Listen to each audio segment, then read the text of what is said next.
अस्सलामुअलैकुम। तो आज हम डिस्कस करेंगे कंडेंसेशन रिएक्शन, जिसमें हमारा मेन टॉपिक है aldol condensation reaction.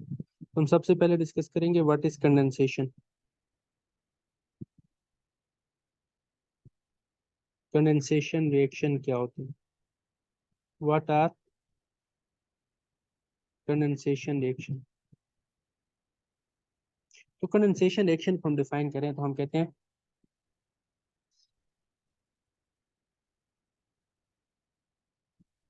Reaction in which two or more than to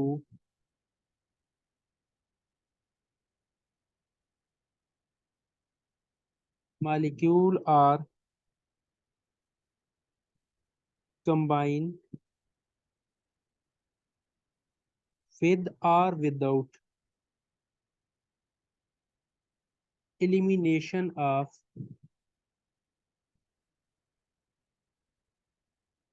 small molecule like water to form product called condensation reaction.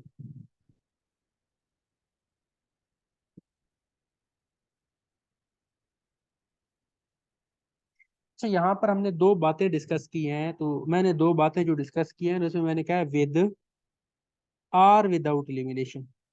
तो विद और विदाउट का क्या मतलब है, हम पहले देखेंगे विद एलिमिनेशन। तो विद एलिमिनेशन की हम एग्जांपल को डिस्कस करें तो यहाँ पे मैं चंद एक एग्जांपल लिखूंगा जिसमें एलिमिनेशन होगी, और फिर हम कुछ ऐसी एग्जांपल डिस्कस करेंगे जिसमें एलिमिनेशन नहीं होगी। फॉर एग्जांपल, पहला जो हम एग्जांपल डिस्कस कर रहे हैं वो है esterification reaction. Esterification reaction, esterification reaction जो है ये कंडेंसेशन रिएक्शन है जिसमें दो मॉलिक्यूल कंडेंस होते हैं। कौन से दो मॉलिक्यूल कंडेंस होते हैं जी? एक कार्बोक्सिलिक एसिड और एक अल्कोहल, जिसको मैथनॉल कह सकते हैं या एथेनॉल कह सकते हैं। ये C2H5 है। यहाँ पर हम इन दो रिएक्शन को जब कंडेंस करवाते हैं, दो रिएक्टेंट को जब हम कंडेंस करवाते हैं, तो जो प्रोडक्ट हमारे पास फॉर्मेशन होती है ये condensation in the presence of acid होगी। तो कार्बोक्सिलिक एसिड बताते खुद भी एसिड है, तो वैसे कंडेंसेशन हो जाएगी। यहाँ पर हम कंडेंसेशन की बात करें तो हम डिस्कस करेंगे कि यहाँ से हाइड्रोक्सिल ग्रुप कार्बोक्सिलिक एसिड का और जो प्रोटॉन है वो अल्कोहल का कंबाइन करते हैं और फॉर्मेशन करते हैं किसकी जी? वाटर के मॉलिक्यूल की। और जो हमारे पास प्रोडक्ट बनता है इस प्रोडक्ट को हम कहते हैं एस्टर। एस्टर की फॉर्मेशन का रिएक्शन है, इस वजह से हम इसको कहते हैं एस्टरिफिकेशन रिएक्शन। यहाँ पर एक और मेन पॉइंट हम डिस्कस करते चलें। अगर इस रिएक्शन को देखें तो इसमें पार्शियल पॉजिटिव चार्ज जो है वो अल्कोहल की तरफ से आ रहा है, और ये जो पार्शियल नेगेटिव चार्ज है वो किसकी तरफ से निकल रहा है? कार्बोक्सिलिक एसिड की तरफ से। तो मीन कार्बोक्सिलिक एसिड की तरफ से पार्शियल नेगेटिव चार्ज निकल रहा है और पार्शियल नेगेटिव ही आ रहा है। ऑक्सीजन पे पार्शियल नेगेटिव चार्ज, उसके लिहाज से ये न्यूक्लियोफिलिक रिएक्शन हो गया। अब अगर अल्कोहल का देखें तो पार्शियल पॉजिटिव निकल रहा है, उसकी जगह क्या अटैच हो रहा है? कार्बोनिल अटैच हो रहा है, पार्शियल पॉजिटिव अटैच हो रहा है। तो हम इसको कहते हैं ये इलेक्ट्रोफिलिक सब्स्टिट्यूशन रिएक्शन होगा। अकॉर्डिंग टू कार्बोक्सिलिक एसिड ये न्यूक्लियोफिलिक सब्स्टिट्यूशन रिएक्शन, और अगर अकॉर्डिंग टू अल्कोहल देखें तो ये इलेक्ट्रोफिलिक सब्स्टिट्यूशन रिएक्शन होगा। ये पहली एग्जांपल थी हमारे पास। दूसरी एग्जांपल हम देखते हैं formation of ether.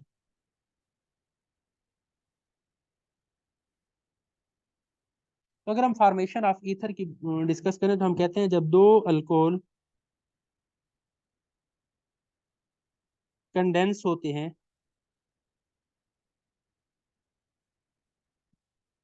In the presence of acid, तो ये फॉर्मेशन किस चीज की करते हैं जी?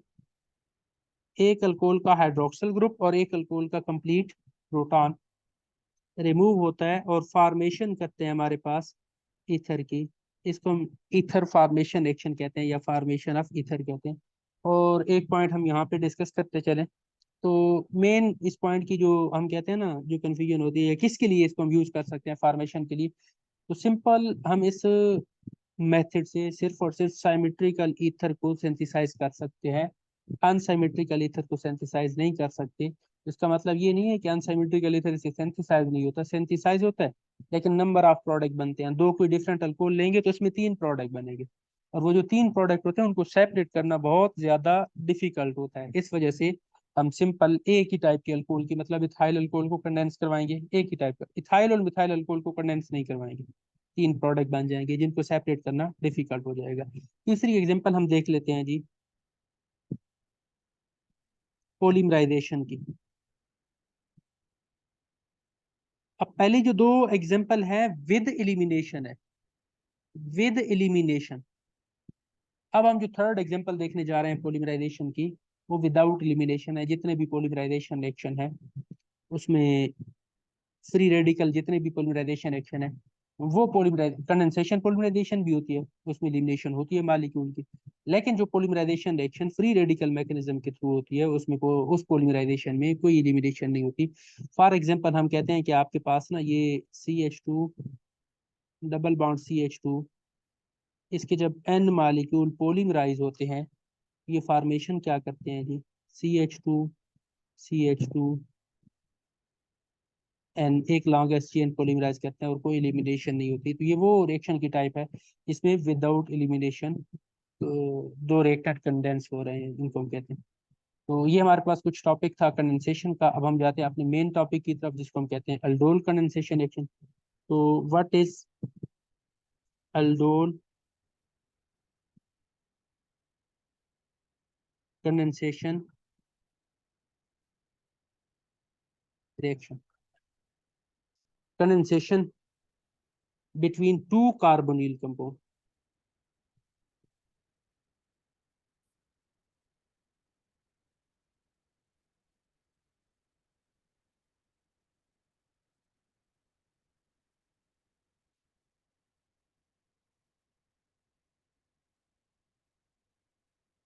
Reaction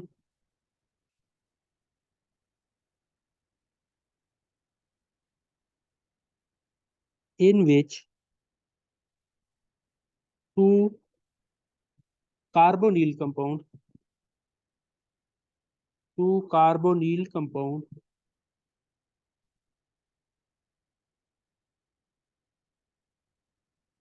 having alpha hydrogen atom condense in the presence of acid or base to form a product which contain both hydroxyl and aldehyde group called aldol। उसको हम क्या कहते हैं, अल्डोल। जो प्रोडक्ट बनता है जिसमें दोनों फंक्शनल ग्रुप होते हैं, and reaction is known as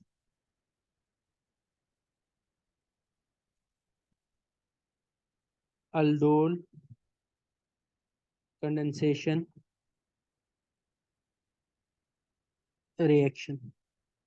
पहले तो हम ये डिस्कस करेंगे कि जितने भी कार्बोनिल कंपाउंड है वो सारे के सारे अल्डोल कंडेंसेशन एक्शन नहीं देते। कौन से carbonyl compound aldol condensation action देते हैं? हैविंग अल्फा हाइड्रोजन एटम, जिसको हमने इन डिटेल डेफिनेशन में बात को डिस्कस भी किया है। अब देखते हैं कि कौन कौन से कार्बोनिल कंपाउंड जो हैं वो अल्डोल कंडेंसेशन एक्शन देंगे। तो फॉर एग्जांपल मैं यहाँ पे चंद एक कार्बोनिल कंपाउंड लिख देता हूँ, जैसा कि हमारे पास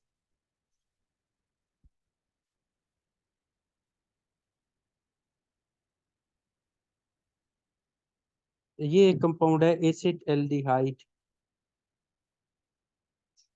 ये एक कंपाउंड है हमारे पास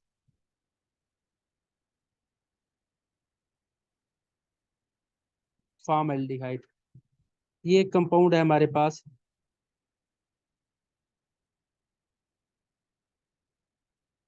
एसीटोन। ये एक कंपाउंड है हमारे पास, प्रोपानल।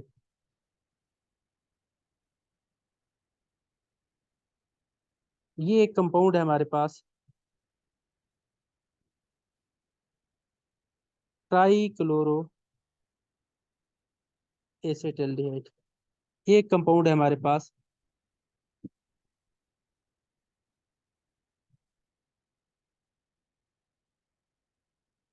बेंजल्डिहाइड।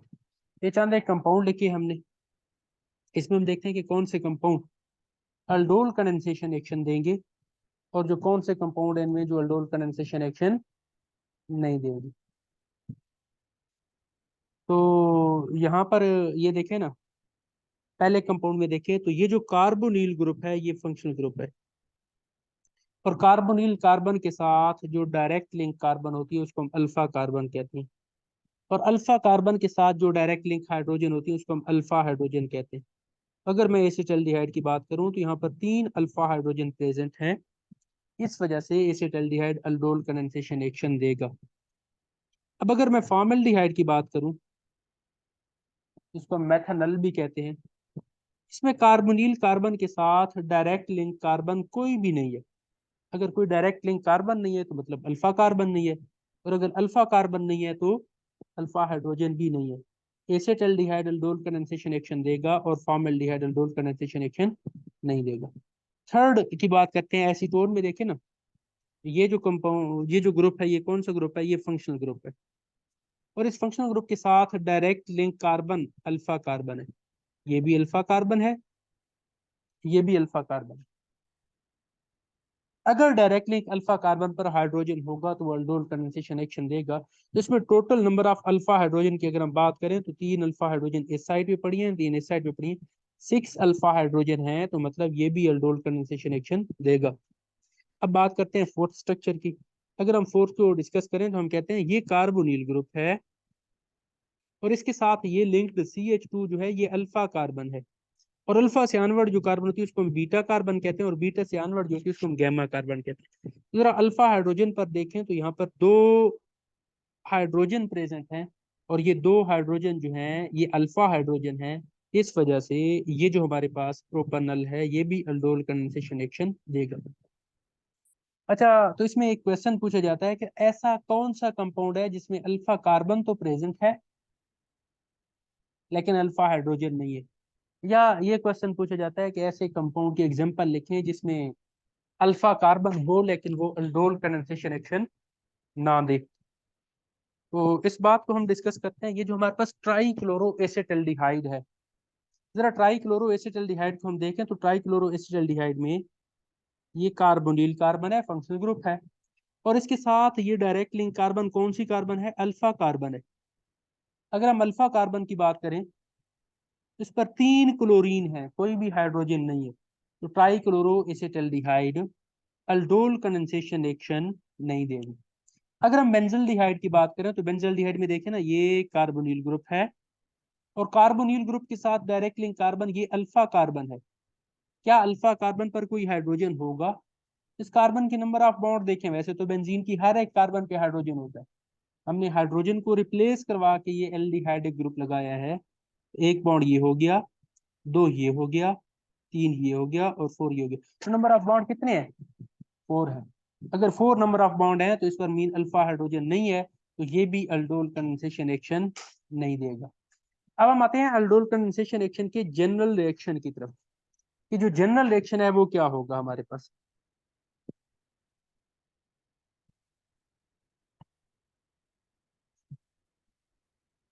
जनरल रिएक्शन जो है अल्डोल कंडेंसेशन का वो कौन सा होगा, इसको हम थोड़ा सा डिस्कस कर लेते हैं। जनरल रिएक्शन में ना हम डिफरेंट सारी एग्जांपल लेंगे। सबसे पहला जो हम रिएक्शन डिस्कस करेंगे वो हम डिस्कस करेंगे कंडेंसेशन बिटवीन टू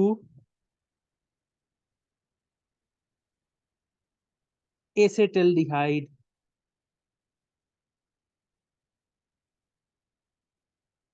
तो अब हम जो कंडेंसेशन डिस्कस करें, दो एसिटाल्डिहाइड की बात कर रहे हैं।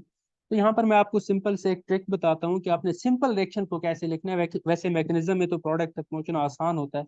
अगर हम सिंपल रिएक्शन को डिस्कस करें तो मैं यहाँ पे सिंपल रिएक्शन को कुछ इस तरह से लिखता हूँ कि पहला एसिटाल्डिहाइड आपने इस डायरेक्शन में लिखना है, जिस तरह हम लिखना है, ये CH3, ये C डबल बॉन्ड O, और इसके हाइड्रोजन को आपने जरा डाउन करके शो कर देना। और जब आपने दूसरा एल्डिहाइड लिखना है तो उसमें आपने CH2 शो करना है और उस पर एक अल्फा हाइड्रोजन का बॉन्ड शो करना है। मीन एक एल्डिहाइड के हाइड्रोजन को कार्बोनिल से डाउन करके लिखेंगे, जो बाद में एल्डिहाइड लिखेंगे उसके हाइड्रोजन को, अल्फा हाइड्रोजन को आप ऊपर करके बॉन्ड के साथ शो करके लिख देंगे। तो फिर यहाँ से प्रोडक्ट को लिखना आपके लिए आसान हो जाएगा। For example, in the presence of acid ये रिएक्शन होगा। अब होगा क्या, तो यहाँ पर ये देखें ना, ये जो कार्बोनिल कार्बन है इसमें कार्बन ऑक्सीजन का पाई बॉन्ड ब्रेक होगा, इसमें कार्बन का अल्फा हाइड्रोजन के साथ जो बॉन्ड है वो ब्रेक होगा। ये दो बॉन्ड ब्रेक होंगे और कौन कौन से बॉन्ड की फॉर्मेशन होगी? ऑक्सीजन हाइड्रोजन का बॉन्ड फॉर्मेशन होगा और इस कार्बन हाइड्रोजन का बॉन्ड फॉर्मेशन होगा। अब सारे मॉलिक्यूल को ना एज इट इज ही लिख दें। अगर मैं एज इट इज की बात करूं तो आप कैसे लिखेंगे? फॉर एग्जांपल, ये CH3, ये C, अब ऑक्सीजन का सिंगल बॉन्ड, साथ में हाइड्रोजन आ गया। ये हाइड्रोजन इस कार्बन के साथ आप इसको सीधे लिख दें। ये CH2, ये C डबल बॉन्ड O, और ये हाइड्रोजन आ गया। अब ये जो प्रोडक्ट बना इसको हम अल्डोल कहते हैं। सिंपल इसका जो कॉमन नेम है उसको हम कहते हैं अल्डोल। अल्डोल क्यों कहते हैं? अल्डोल कहने की वजह क्या है? अल्डोल कहने की वजह, ये दो ग्रुप हैं, एक कार्बोनिल ग्रुप है और एक हाइड्रोक्सिल ग्रुप। ये जो कार्बोनिल ग्रुप है एल्डिहाइड है, तो एल्डिहाइड से एल्ड और अल्कोहल का ओल, अल्डोल बन जाता है। दूसरा इसका जो नेम है इसको हम कह सकते हैं, ये कार्बोनिल कार्बन के साथ डायरेक्ट लिंक कार्बन, ये अल्फा कार्बन, ये बीटा कार्बन और ये गैमा कार्बन। इसमें जो बीटा कार्बन है उस पर हाइड्रोक्सिल ग्रुप है, तो उसको हम क्या कह सकते हैं? Beta hydroxy aldehyde, beta hydroxy butanal भी हम कह सकते हैं, या बीटा हाइड्रोक्सी ब्यूटायर एल्डिहाइड, ब्यूटायर एल्डिहाइड। अगर हम इसके आयोपिक नेम की तरफ जाएं तो हम कहते हैं कि ये कार्बन नंबर 1 है। हाँ, जो कॉमन नेम होता है उसमें फंक्शनल ग्रुप की कार्बन को काउंट नहीं करते, एल्डिहाइड और कीटोन के केस, एल्डिहाइड के केस में। लेकिन जो आयोपिक नेम होता है उसमें फंक्शनल ग्रुप की कार्बन को भी काउंट किया जाता है। वैसे एल्डिहाइड और कार्बोक्सिलिक ग्रुप में ये जो हमारे पास है, या नाइट्रिल ग्रुप जो है उसमें, ये जो फंक्शनल ग्रुप की कार्बन है वो कॉमन नॉमेनक्लेचर में हम काउंट नहीं करते। ये कार्बन नंबर 2 हो गए, ये कार्बन नंबर 3 हो गए, ये कार्बन नंबर 4 हो गया, तो उसको हम क्या कहेंगे? 3 हाइड्रोक्सी ब्यूटेनल। ये जो कंपाउंड बने इसको हम 3 हाइड्रोक्सी ब्यूटेनल कहते हैं। अच्छा, जैसे ही इस कंपाउंड को ये अनस्टेबल होता है, थोड़ा सा हीट करें तो ये वाटर का मॉलिक्यूल एलिमिनेट कर देता है। अब ये जो अल्फा हाइड्रोजन थी ना, अगर मैं इस हाइड्रोजन की बात करूं, तो ये जो हाइड्रोजन थी ये अल्फा हाइड्रोजन थी, इसको मैं थोड़ा ऊपर करके लिखूं, तो अल्फा कार्बन से हाइड्रोजन और बीटा कार्बन का हाइड्रोक्सिल ग्रुप मिलके वाटर का मॉलिक्यूल फॉर्मेशन करेंगे। और वाटर का मॉलिक्यूल फॉर्मेशन करेंगे तो प्रोडक्ट क्या बनेगा? CH3, ये CH, ये double bond CH, bond C double bond O, और यहाँ पे हाइड्रोजन। तो अल्फा बीटा, ये देखे ना, ये फंक्शनल ग्रुप की कार्बन, दोबारा से बता रहा हूँ, आई होप अब आपको ये क्लियर हो गया होगा।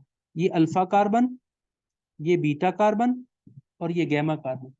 अनसैचुरेशन कहाँ पे है? अल्फा बीटा के दरमियान है, तो इसको हम कहते हैं alpha beta unsaturated aldehyde.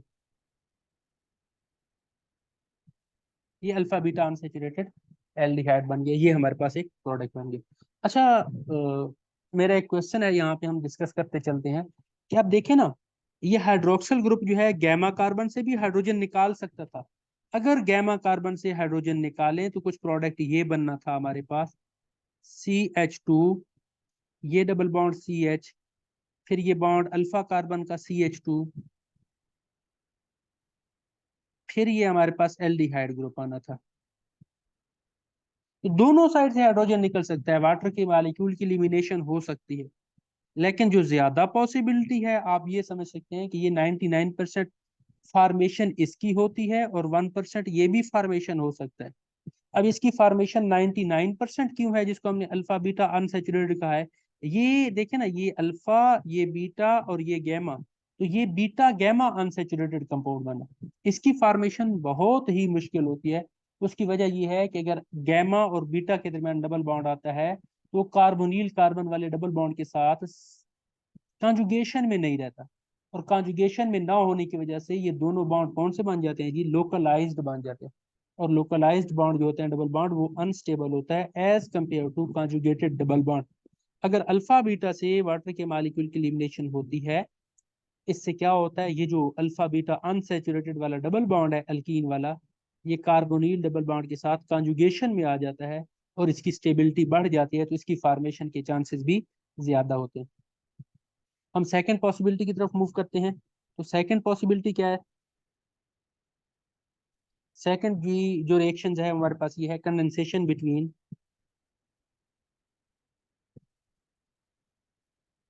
Condensation between two acid aldehyde. Condensation between two acid aldehyde.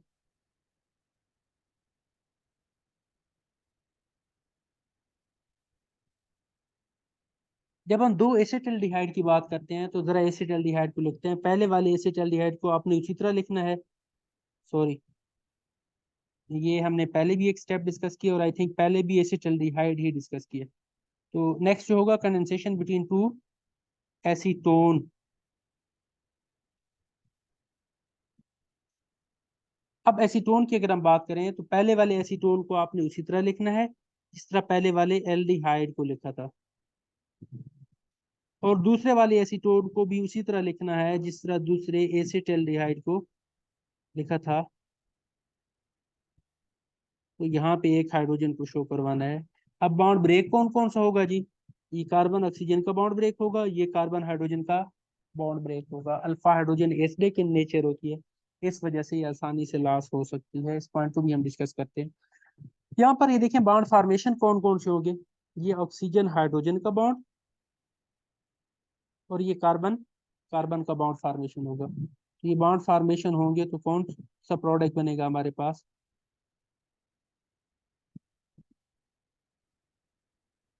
ये हाइड्रोक्सिल ग्रुप, ये बॉन्ड CH2, ये ketonic group.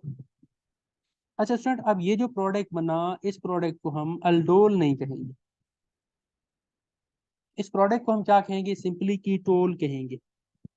Cat whole. Ketol, ये जो हमारे पास डबल बॉन्ड ऑक्सीजन वाला फंक्शनल ग्रुप आ गया, ये कार्बोनिल, अब दोनों साइड पे कार्बन के साथ लिंक है तो कीटोन बन गया। इस वजह से हम इसको कीटोन कहेंगे। तो कीटोन का कैट लेंगे और हाइड्रोक्सिल ग्रुप का ओल लेंगे तो कैट ओल बन जाएगा। इसमें भी सेम वही पॉसिबिलिटी है कि ये अल्फा कार्बन है, ये बीटा कार्बन है और ये गैमा कार्बन। तो यहाँ पर ये देखे ना, अल्फा कार्बन से भी हाइड्रोजन निकल सकती है, same possibility, beta gamma carbon से भी निकल सकती है। तो जो फेवरेबल रिएक्शन होगा वो कौन सा होगा? अल्फा कार्बन की हाइड्रोजन निकलेगी, और अल्फा कार्बन की हाइड्रोजन निकलने से जो प्रोडक्ट बनेगा वो कुछ इस फॉर्म में बनेगा। अब ये जो आपके पास डबल बॉन्ड बना, पहली बात ये है कि ये कॉन्जुगेशन में है, रेजोनेंस में इन्वॉल्व है। दूसरी बात यह है कि इसके जो हाइपर कॉन्जुगेटेड स्ट्रक्चर बनेंगे वो ज्यादा बनेंगे। ये भी CH3 ग्रुप पड़ा है, 3 हाइड्रोजन इस पर भी हैं, 3 हाइड्रोजन इस पर भी हैं, तो हाइपर कॉन्जुगेशन के थ्रू इस डबल बॉन्ड के साथ वो हाइपर कॉन्जुगेशन शो करेंगे और कैनोनिकल फॉर्म को बढ़ा देंगे। इसकी स्टेबिलिटी बढ़ जाएगी तो ये प्रोडक्ट ज्यादा स्टेबल होगा। हम दूसरे प्रोडक्ट की तरफ नहीं जाते। अगर यहाँ पे आप डबल बॉन्ड बनाते हैं ना, उस पे हाइपर कॉन्जुगेशन के लिए सिर्फ एक अल्काइल ग्रुप होगा और कॉन्जुगेशन भी नहीं होगी, रेजोनेंस भी नहीं होगी। हाइपर कॉन्जुगेशन का सिर्फ एक CH3 के साथ होगा, उसको आपने बना के चेक कर लेना। हम थर्ड पॉसिबिलिटी की तरफ मूव करते हैं। थर्ड जो पॉसिबिलिटी है वो क्या है हमारे पास? वो ये है, कंडेंसेशन बिटवीन एसिटल्डिहाइड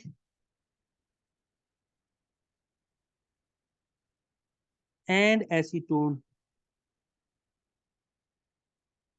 अगर दो डिफरेंट आ जाए, एक एल्डिहाइड आ जाए, एक कीटोन आ जाए, तो उसमें जो पॉसिबिलिटीज हमारे पास बनती हैं, जो प्रोडक्ट बनते हैं, नंबर ऑफ प्रोडक्ट, 4 प्रोडक्ट बनते हैं, जिसमें 2 प्रोडक्ट को मैं डिस्कस करूंगा और 2 रिएक्शन हमने पहले लिखी हैं वो भी इन्हीं में आ जाएंगे।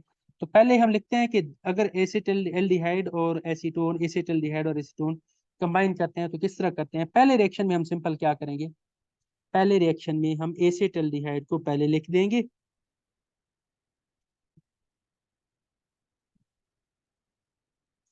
और एसिटल्डिहाइड को पहले किस तरह लिखना है, जिस तरह हमने पहले रिएक्शन में एसिटल्डिहाइड को लिखा था।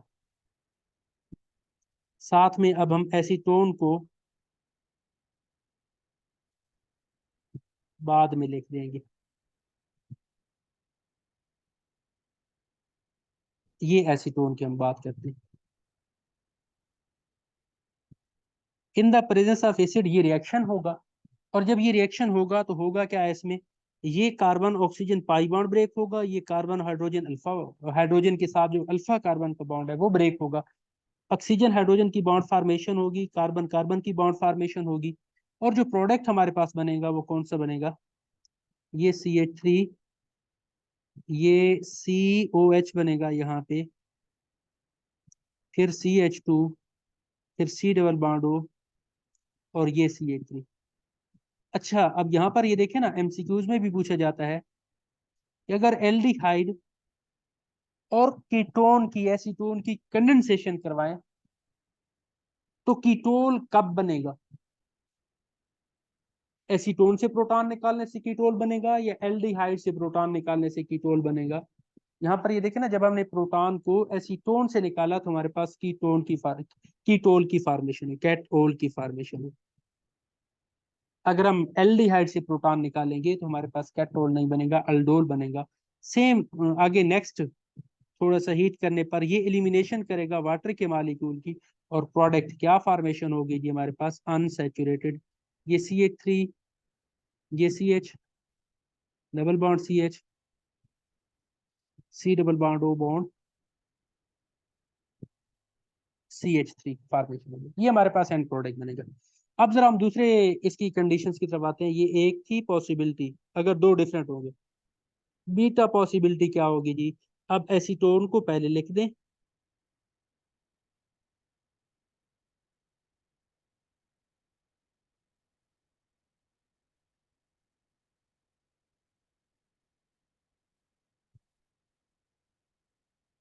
और एल्डिहाइड को, मीन एसिटल्डिहाइड को बाद में लिख दें। In the presence of acid ये रिएक्शन होगा, ये बॉन्ड ब्रेक होगा और ये बॉन्ड ब्रेक होगा, ये फॉर्मेशन होगी और यहाँ पे ये बॉन्ड फॉर्मेशन होगी। अब जो प्रोडक्ट बनेगा हमारे पास वो क्या बनेगा,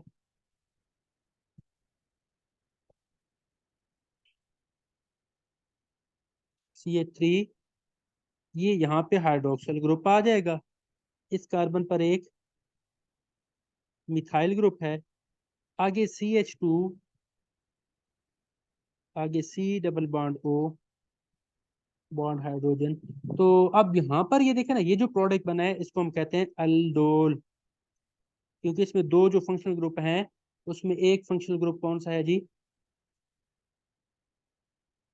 एल्डिहाइड का, और एक अल्कोहल का, अल्डोल। उसको कीटोल कहा था, एक कीटोनिक फंक्शनल ग्रुप था, एक अल्कोहलिक, उसको हम कीटोल कहा था। सेम ये वाटर का मॉलिक्यूल एलिमिनेट करेगा थोड़ा सा हीट करने पर, तो ये जो प्रोडक्ट देगा,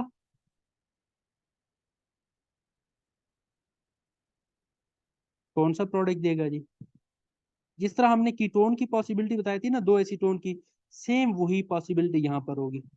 ये डबल बॉन्ड जो बना है इसकी स्टेबिलिटी ज्यादा होगी दो वजह से, एक तो कॉन्जुगेशन में आ जाएगा, और दूसरी पॉसिबिलिटी क्या होगी इसकी, इसके हाइपर कॉन्जुगेटेड स्ट्रक्चर ज्यादा बनेंगे। अच्छा, यहाँ पर एक और मजे का पॉइंट मैं एक्सप्लेन करता जाऊं कि अब ए और बी रिएक्शन में मैं कहता हूँ कौन सा रिएक्शन ज्यादा फेवरेबल होगा। तो अगर हम इसके आंसर की तरफ जाए ना, थोड़ा इसकी केमिस्ट्री की तरफ जाएं, तो मैं कहता हूँ ये जो बी वाला रिएक्शन है ना, ये ज्यादा फेवरेबल होगा।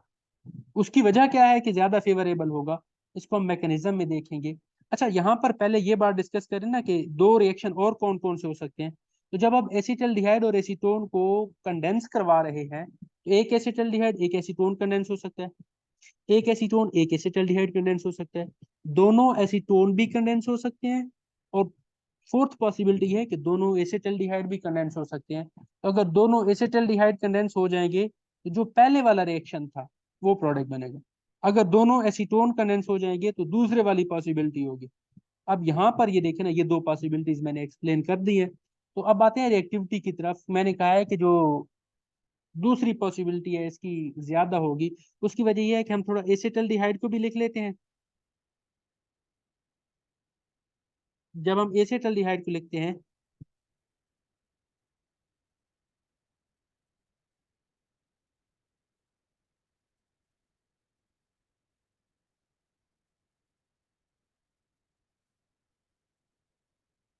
बॉन्ड हाइड्रोजन, जहां पे मैं एसीटोन को लिखता हूँ। अच्छा, जरा ये मिथाइल ग्रुप को देखो ना, ये स्लाइटली इलेक्ट्रॉन डोनेटिंग इफेक्ट रखता है। अगर ये स्लाइटली इलेक्ट्रॉन डोनेटिंग इफेक्ट रखता है, तो ये जो पार्शियल पॉजिटिव चार्ज है इसको मैं दो बार लिख रहा हूं, और इस पर मैं पार्शियल पॉजिटिव चार्ज को एक बार, मतलब डेल का साइन मैं एक बार लिख रहा हूं। और डेल का साइन ज्यादा दफा लिखने का मतलब होता है कि जो चार्ज है वो कम है। तो यहां पर मैंने ये शो किया है कि इस पर पार्शियल पॉजिटिव चार्ज कम है। किसकी निस्बत कम है जी? एसिटल्डिहाइड की निस्बत कम है। अब हम प्रोटॉन की बात करें कि एसिडिक प्रोटॉन, कौन सा प्रोटॉन एसिडिक जी? अल्फा प्रोटॉन की एसिडिटी की बात कर रहे हैं। तो अब जरा ये बताएं, इस इलेक्ट्रोफिलिक कार्बन पे जितना पॉजिटिव चार्ज ज्यादा होगा, उतने वो इस कार्बन से इलेक्ट्रॉन ज्यादा विदड्रॉ करेगी। और जितने इस कार्बन से इलेक्ट्रॉन विदड्रॉ ज्यादा होंगे, उतना हाइड्रोजन एसिडिक होगा। तो ये हाइड्रोजन क्या होगा हमारे पास जी? मोर एसिडिक होगा। मोर एसिडिक होने की वजह क्या है? क्योंकि इस कार्बन पे पार्शियल पॉजिटिव चार्ज ज्यादा है। और अगर हम इस कार्बन पे बात करें, तो इस कार्बन पर जो पार्शियल पॉजिटिव चार्ज है वो कम होगा। वो इस कार्बन से इलेक्ट्रॉन भी कम विदड्रॉ करेगी।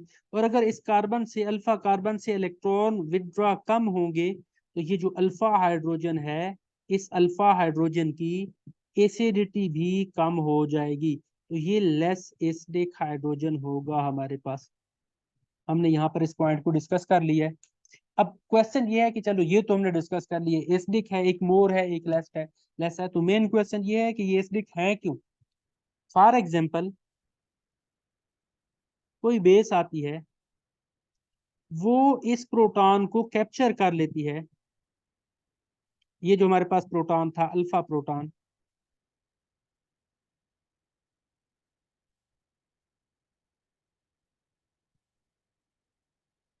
ये जो अल्फा प्रोटॉन है, अगर इस अल्फा प्रोटॉन को बेस कैप्चर कर ले,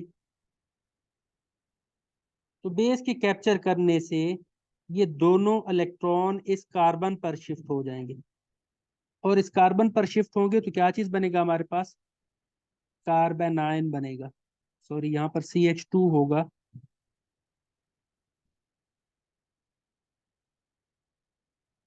इस पर नेगेटिव चार्ज, और ये नेगेटिव चार्ज रेजोनेंस में आ जाएगा किसके साथ जी? कार्बोनिल ग्रुप के साथ। जब रेजोनेंस में आएगा तो इसकी दो कोनोनिकल फॉर्म बने, कैनोनिकल फॉर्म बनेगी। ये यहाँ नेगेटिव चार्ज रेजोनेट करेगा, और ये दोनों इलेक्ट्रॉन किस पर मूव कर जाएंगे? ऑक्सीजन पे मूव कर जाएंगे। तो ये CH2 double bond carbon, bond oxygen, negative charge, यहाँ पे हाइड्रोजन। तो ये दूसरा इसका जो कैनोनिकल स्ट्रक्चर बनेगा वो ये बनेगा। अब क्वेश्चन ये है कि पहले वाला कैनोनिकल स्ट्रक्चर ज्यादा स्टेबल है या दूसरे वाला? तो डेफिनेटली नेगेटिव चार्ज अगर हाई इलेक्ट्रोनेगेटिव एटम पर होगा तो उतना ज्यादा स्टेबल होगा। इस कैनोनिकल फॉर्म की स्टेबिलिटी ज्यादा होगी, लेकिन ये नंबर वन भी एग्जिस्ट करेगी। इस वजह से यह हाइड्रोजन एसिडिक होता है, क्योंकि इससे बनने वाली, जब प्रोटॉन लॉस होता है, प्रोटॉन लॉस होने के बाद जो कंजुगेट बेस बनती है, वो conjugate base through resonance stable होती है। अब हम जाते हैं मैकेनिज्म की तरफ, अल्डोल कंडेंसेशन रिएक्शन के मैकेनिज्म की तरफ मूव करते हैं, नेक्स्ट पेज पे जाते हैं।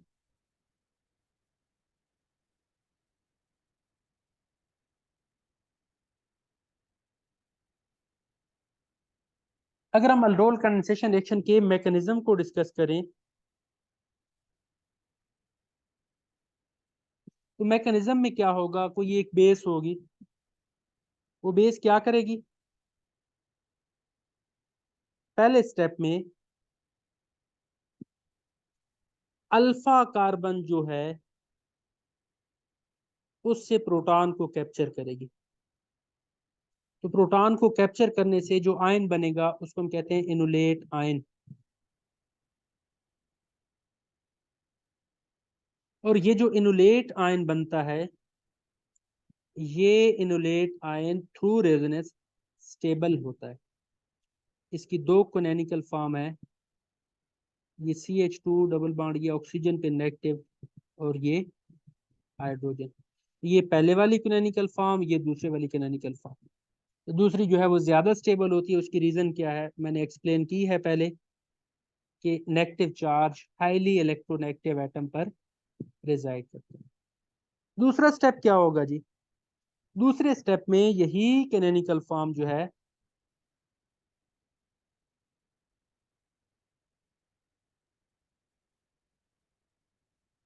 अटैक करेगी। अब ये जो सेकंड वाला स्टेप है, इसमें न्यूक्लियोफिलिक अटैक होगा। किसका न्यूक्लियोफिलिक अटैक होगा,